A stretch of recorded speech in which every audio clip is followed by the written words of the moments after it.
the Constitution, which is relevant to this, is Article 1, Section 10, and here they prohibit the states from coining money, they prohibit the states from printing money, again called emitting bills of credit, and they only allow the states to make a legal tender out of gold and silver. So those are all the provisions. But again, the reason they did that is they had this hatred of paper money. It manifested itself with something called legal tender. So this is a concept that was very important throughout the whole 19th century. Everybody knew about it. And even though it's in every one of our paper bills today, nobody even knows what it means. And the way legal tender came about, it morphed out of a concept called forced tender. And so when Marco Polo went to China in the middle of the 13th century, one of the things he noticed is that the emperors had become fabulously rich issuing paper money, went back to Europe, reported this. The Europeans were disbelieving. And the question was, well, why would anybody accept a piece of paper in exchange for his goods and services? And the answer was, if you didn't accept the emperor's money, he would kill you. It was on pain of death. Today, we don't kill you if you don't accept the paper money. And this morphed into legal tender. However, if you don't accept the paper money, you're not entitled to be paid. At the time of the Revolution, this was a big issue. It's not only because the Continentals, which we used to finance the Revolution, went worthless, but also because a bunch of state legal tender went worthless, especially the money that Virginia issued. And one of the guys who wrote about this at the time was Thomas Paine, sometimes referred to as the father of the Revolution. And let me just quote what he said. He's talking about the laws of a country ought to be the standard of equity, of fairness, calculated to impress on the minds of the people the moral as well as the legal obligations of political justice, but tender laws of any kind, and here are the key words, operate to destroy morality, to dissolve by pretense of law what ought to be a principle of law, to support reciprocal justice between man and man, and this is a very key phrase, and the punishment of a member, he's talking about a member of Congress, who should move for such a law ought to be death.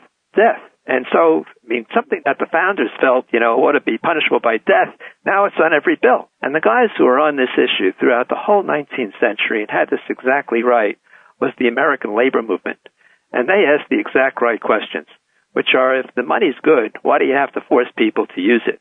And if the money's not good, why should you force people to use it? And clearly, our money is not good. In fact, I have a letter that Greenspan wrote to Ron Paul, and he says in this letter, as long as we have fiat money, we have to have legal tender. Well, that's right. If you're going to have bogus money, you have to force people to use it.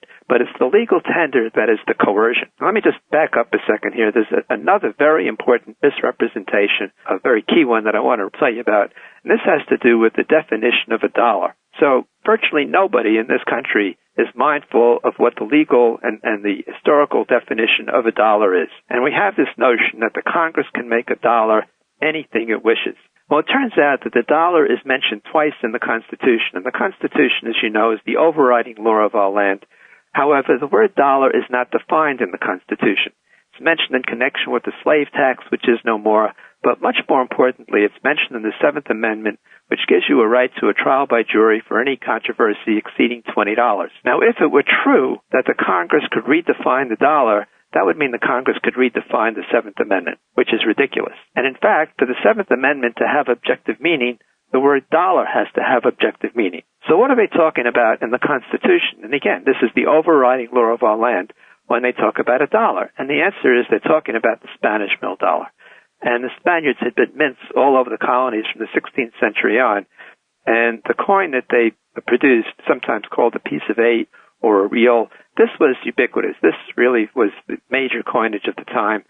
And further evidence for that, when the Revolution was financed with the Continentals and they issued these bills, they always said something to the effect, and I have a $30 bill in front of me. It says, this bill entitles the bearer to receive 30 Spanish mill dollars or the value thereof. There's that language again, or the value thereof. But they're talking about the Spanish mill dollar. And further evidence of this is in the Coinage Act of 1792, written by Alexander Hamilton. And here we see the first definition of a dollar, and I'm quoting from the Coinage Act.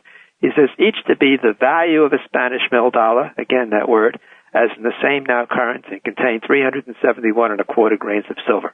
That is the definition of a dollar. So the notion that a Federal Reserve note is a dollar or any of these other stuff, this is all a misrepresentation. And where did Hamilton get that number from, 371.25 grains of silver? That's what the Spanish mill dollar weighed. So that is the definition of a dollar, and all of this stuff that you have in your pocket, this is all a misrepresentation. This is very hard for people to grasp. The way that got instituted in America really came at the time of the Civil War. The Civil War was a very unpopular war. Lincoln had trouble financing it.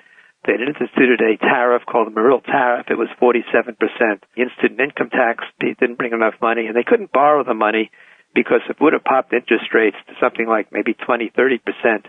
And so if you can't borrow it and you can't tax it, what do? And Lincoln had this very brilliant Secretary of the Treasury. His name was Salmon Chase, a one-time aspirant to be president himself.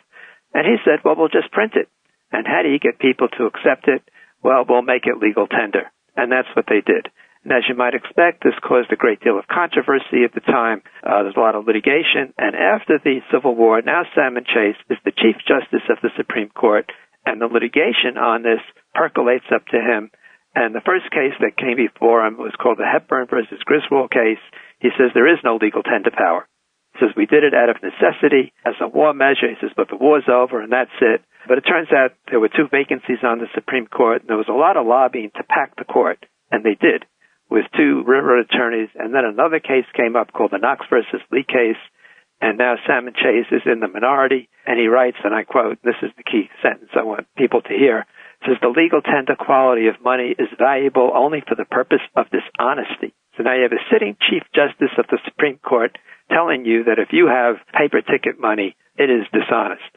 And so, without doubt, the money of the Constitution is gold and silver. So there are a couple of problems with gold and silver as money, and there are particular problems with gold. And the first one is that gold is a very soft metal. So if you have gold coins and you start passing them around, eventually the gold wears off, you lose the value of the coin. In fact, the only place in this country, by the way, where gold coins circulated was